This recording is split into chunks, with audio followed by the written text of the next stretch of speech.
So this is the account in the book Strange I referred to about when we actually, the meeting took place with Shaykh Muhammad al-Habib.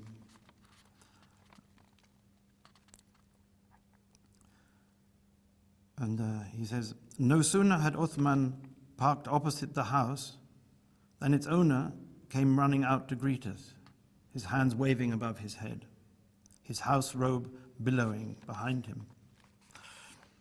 Ah, what a pity. You've just missed our Lord the Shaykh. He left the house only a few minutes ago. He arrived unexpectedly, waited a little, and then departed. Never mind, he's gone back to the Zawiya at Falah. You will see him there. You might as well come in and have some tea. So we'd been on the right road after all. The old man beamed at us and tapped his heart with his forefinger, then pointed to the sky. Maulana, he said, the Lord. We began to climb out of the car when another car swung round the corner and stopped a few yards away. The old man turned to us, his face overflowing with joy. He's here. Our Lord the Shaykh is here. At that moment, a robed figure jumped out from behind the wheel of the car and waved to the old man. I don't understand it, the chauffeur called out. He said we had to come back. The door was opened and a hand came out. The chauffeur grasped it, and a figure robed in a white jalaba and a voluminous white burnous stepped onto the road. It was the Venerable Shaykh and Saint of Allah, my master. I thought I was looking for him, and there, in that remote place, he had found me. I cannot describe him. It would not be correct. It is enough to say that my Lord and Venerable Master was over 100 years old. Exactly how many, no one seemed to know. His health, praise be to the merciful Lord of the universe, was perfect. He performed the ritual prostrations each day in such a manner that we never ceased to be reminded of the glory of Salat and of the humility it opens in the heart. He was the complete and perfect Muhammadan man, the Shaykh of Sheikhs, the pole of the universe. He received us in the small salon of the faqih's house. He sat in one corner of the room, cross-legged, on the divan, and his disciples seated about him. We were placed on his right-hand side. He welcomed us and inquired the purpose of our journey. He listened with courtesy beyond manners, with an attentiveness that was altogether radiant.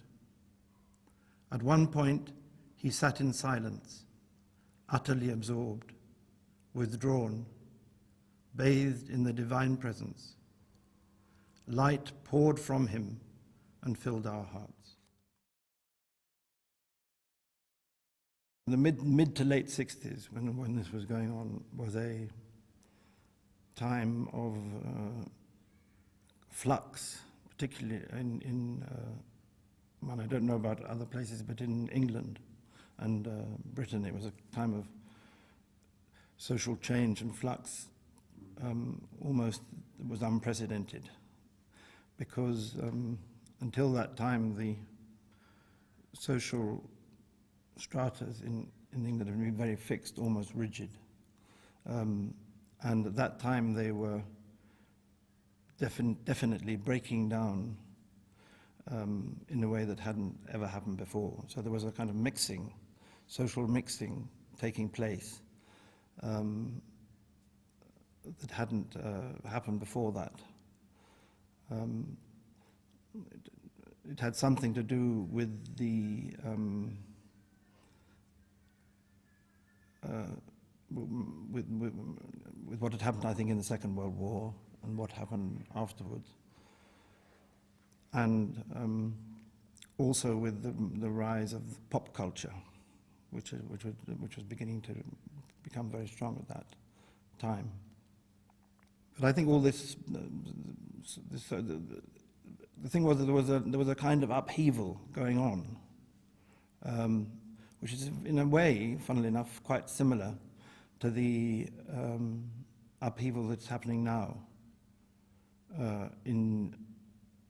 both in Europe, in Spain and Greece and so on, and in the so-called Arab Spring, because there was a desire for change which was being expressed very vocally and quite strongly across quite a large section of society. Only there is a considerable difference, which actually has a bearing on what you're asking in terms of my personal experience, because there was a spiritual element to it, which is not, I don't think, visible now. There it was a desire for change of people's view of the world was changing, and they expected a different kind of society to emerge from what was happening. Now it seems to be much more based on material considerations rather than these slightly more spiritual ones, which were the driving force at that point. So I think that was that's really the context. Was at that time there was a tremendous flux going on, which enabled things to happen, which until that time had never been able to happen. I was living in London, and as part of the process of which I've been talking about, there was something organized called, in the winter of 1967-68, called the Circus Alpha Centauri, which was organized by a group of young people in Chelsea, most of whom were living around World's End, funnily enough, in Chelsea. And this event, it was like a happening, as they were called in those days. A happening was arranged around the Christmas time, which was in order to give underprivileged children a good time in the roundhouse. And I remember there was a Christmas party with, I can't remember how many, hundreds of children from various places throughout London. And Jimi Hendrix was Father Christmas. I remember. And also was a big concert arranged, which we had, I remember, Country Joe and the Fish were brought over from California for that event, which was the first time I think they'd appeared outside California. It was that kind of thing going on. And this group of people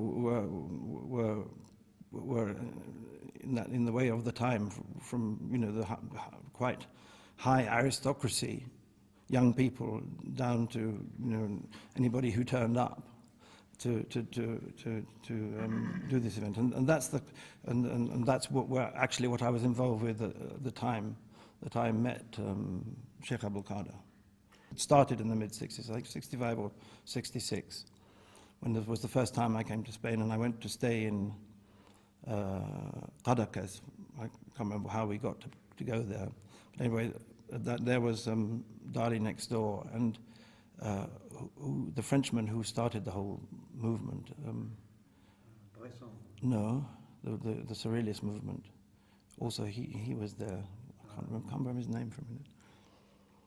Anyway, and so I got involved during that time with the group around Dali. He had a group of young people around him from all over the world, and I remember there was a German who I was very surprised to find painted most of Dali's pictures. At that time, Dali would come and do a bit and do a bit here and a bit there, and say that's all right and that's not all right, and then he'd paint Galia in among it somewhere. And that would, Anyway, I can't remember his name, the young gentleman. But anyway, so all that was going on in Cardigan. So that was another aspect to what was happening at the same time. Well, after I became Muslim, I on my way back to England, I ran out of money and stayed there. And because I had to wait somewhere until I got some money, because in those days you were allowed only to take very little money out of only £50, in fact, was all you were allowed to take out to travel with. It was a lot more then than now, but. And so on my way back, I stopped off there and stayed for a couple of months that time. That was in 1968. And I remember at that time, I had several kind of one-on-one conversations with Dali. I remember on one occasion, we were speaking together, and he said, you know, his eyes popping, moustache being twiddled. He said, "Rufus, what are you doing with these people? What are you doing with these people? Get on with your spiritual path." So in a way, I consider him to be one of my sheikhs, because because I might have gone another way at that point, but he sent me back to, so it was an interesting encounter. But a lot of other things along with it which weren't quite so interesting. He met him and his crowd around him, who were completely hedonistic, and I mean, I could recount some events that took place, but I don't think this is quite the time or place. I think probably in the early 60s, I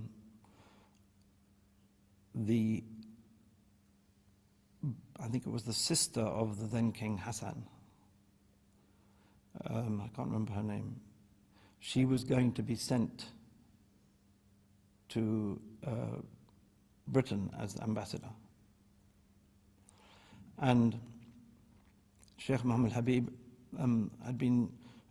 had this desire for spreading the deen to Europe, an intention that he had, and he apparently had been asking about what country would be the best to target for the deen, for Islam. And he'd been told that the British were the people who had very good adab, had very good manners. And he said, well, that's part of the sunnah, so maybe we should direct our attention towards them. And so apparently he sent a copy of the whole of the Sahih Bukhari to the king's sister in order for her to take it to Britain with her when she went, with apparently a dua and an intention that this should be a means for bringing Islam somehow to Britain. And quite clearly that dua was answered with the coming of Shaykh Abdalhaqq.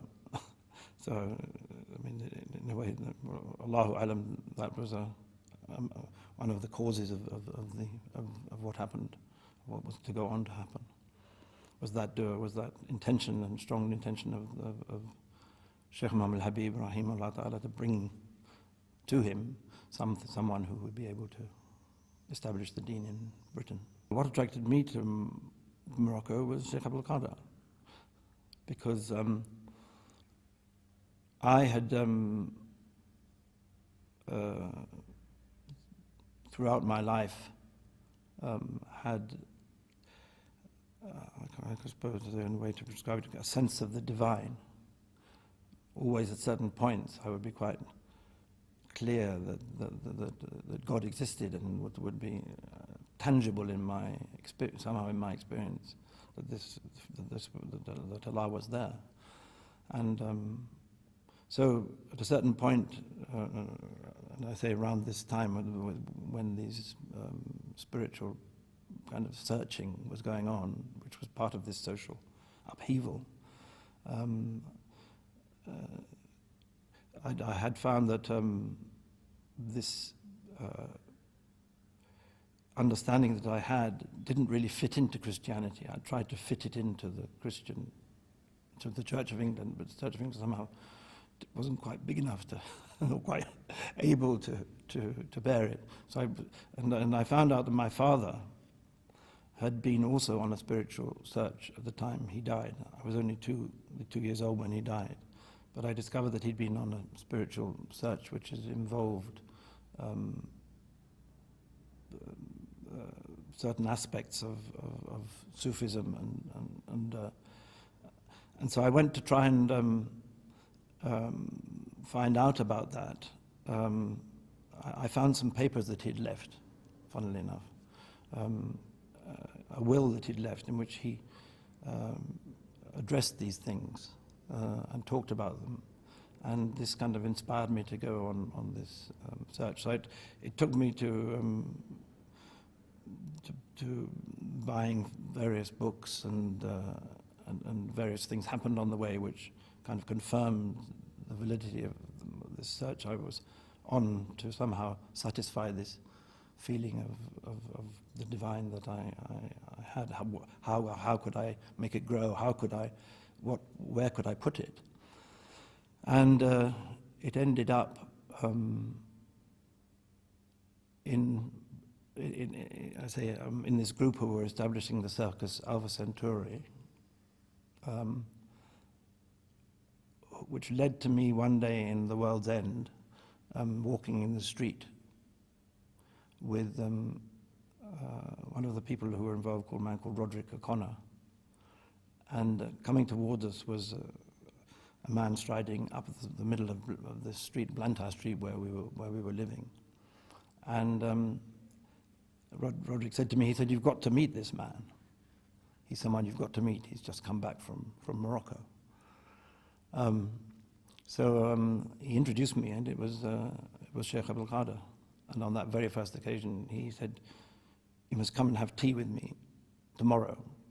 And we had tea, and I remember we talked about Tawheed, about the unity of Allah. I remember to this day that's what the conversation was. And at the end of it, he said, "You must, why don't you come and live in this house? And the basement's empty. You can stay there." I said, in fact, at that time, I only had a house in the country, and I was looking for somewhere to live. I said, "Well, thank you very much. It'll be very good." And so I moved into Shaykh Abdalhaqq's basement, and as I often say, I've been there ever since. He had returned, I believe, that day or the day before from the journey he took to Morocco, during which he became Muslim. So I met him immediately on his return from becoming Muslim. He just at that moment returned when I met him. He, of course, had been in Morocco when he became Muslim, and he wanted to return in order to find the teaching sheikh, which he desired for his own spiritual path. In order to find him, and he knew there must be someone. He didn't have any name but he knew that what he was looking for must exist in Morocco. So about 6 months after this time I'm talking about, he invited me to go with him to Morocco. So my connection with Morocco is entirely through him. I drove down through Spain, and he flew to Tangier, and then we met up in Tangier, and some of that is described in the book that you've just published. On that journey, we spent a few days in Tangier, and then drove to Fez, which was where he had become Muslim. I, at that point, still wasn't Muslim, and was during that. We spent a few days there in Fez, and during that time, I decided to become Muslim. I remember one incident that took place, which was romantic, but at the same time meaningful. in the event was that we had the name and address of a French professor who was teaching in Fez at the university, who had become Muslim, and we met up with him, and he took us on a kind of tour of Fez, and we found ourselves above Fez, looking down into the Medina, near one of the walls, and it was just about Maghrib time, and there was a kind of hillside behind us, and down the hillside came a man driving a small flock of sheep and goats. And this man stopped for a minute and talked to the French professor, who had very good Moroccan Arabic. He'd been living there for ages. And so they had this conversation, and then the man went on down into the Medina with his small flock. And I asked him, what they'd been talking about. I asked the French professor, what were you talking about? And he said, well, among the things that happened was that I asked him where he'd come from and where he was going, and he quoted an ayat from the Qur'an, which was "Inna lillahi wa inna ilayhi raji'un." We come from Allah and we return to Him. And I thought, well, if that is in the daily discourse of a simple man like that, and if he knows that, then this is for me. And this is what I want. And so it was one of the things that really decided me, to become Muslim, was this event.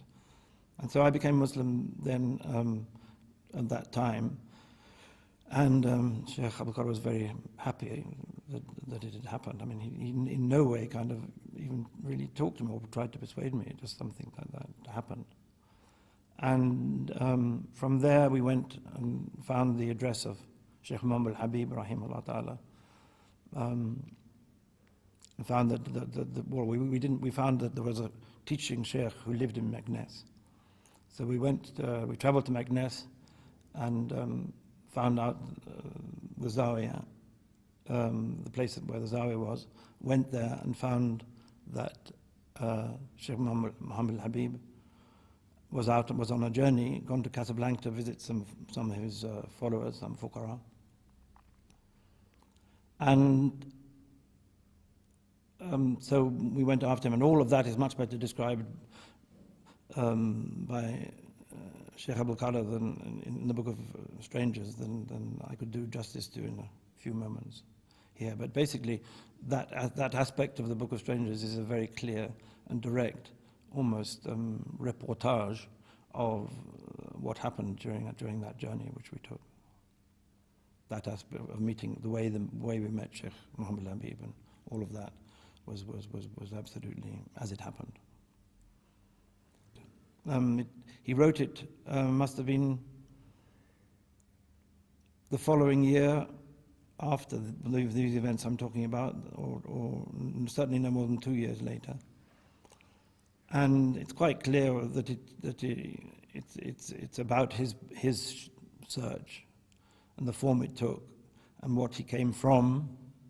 The beginning of it is all the society out of which he was trying to break free, so it's really a clear account of his own search, and the editions which the book has gone through, 3 or 4 editions, not including the one you've done, show that it became a kind of cult classic of the spiritual search in America and many people have been brought to Islam by it because it's somehow archetypal in terms of its, and also very relevant to this time, because it's about this time, and it's about making Islam relevant to this time we live in. And the Shaykh has spent his whole life doing that, showing how Islam is relevant to our own situation and the time we live in, and how it is the only way through for people of spiritual aspiration. Yeah, well, it wasn't. Well, I wouldn't say he was a shepherd. He was a man with a few sheep and goats. Sheep and goats. He was an amateur. Well, not an amateur, but a few people in Morocco. Shepherd you expect, but this is a man who has these few sheep and goats that he keeps for, makes them growing and then sells them off and so on. Right. I suppose he was a shepherd. You could call him. Yeah.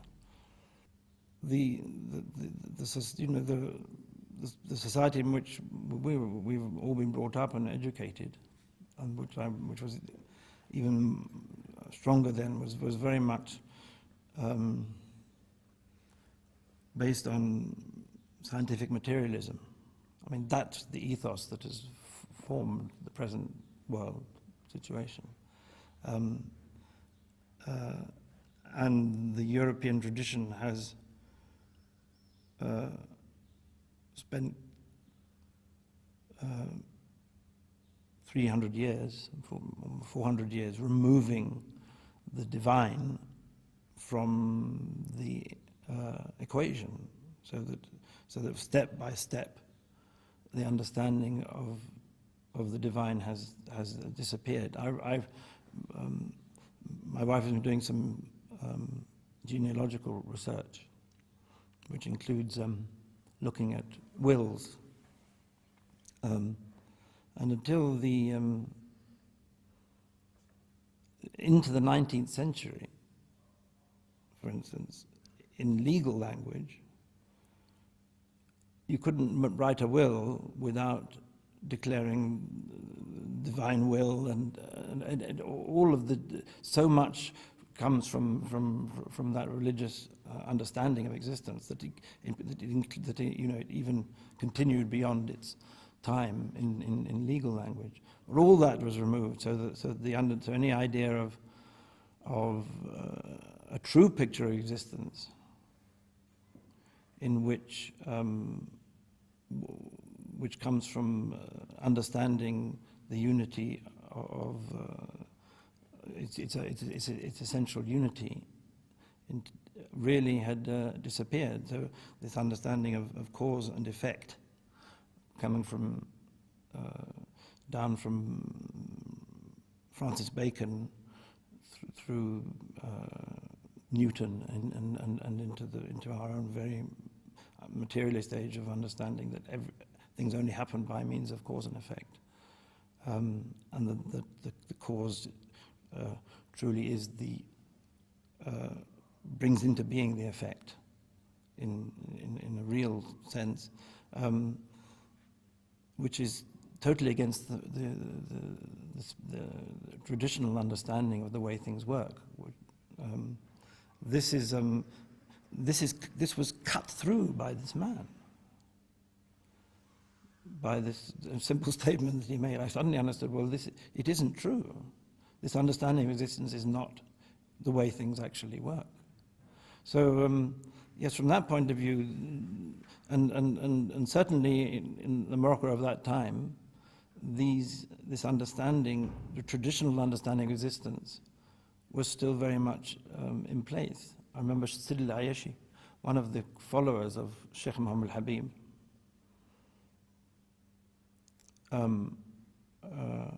after Shaykh Muhammad al-Habib had died, he came to me once. He said, I was once traveling with Shaykh Muhammad al-Habib in Algeria, and at that time he didn't have a car. We were traveling by bus. It was in the early 1940s,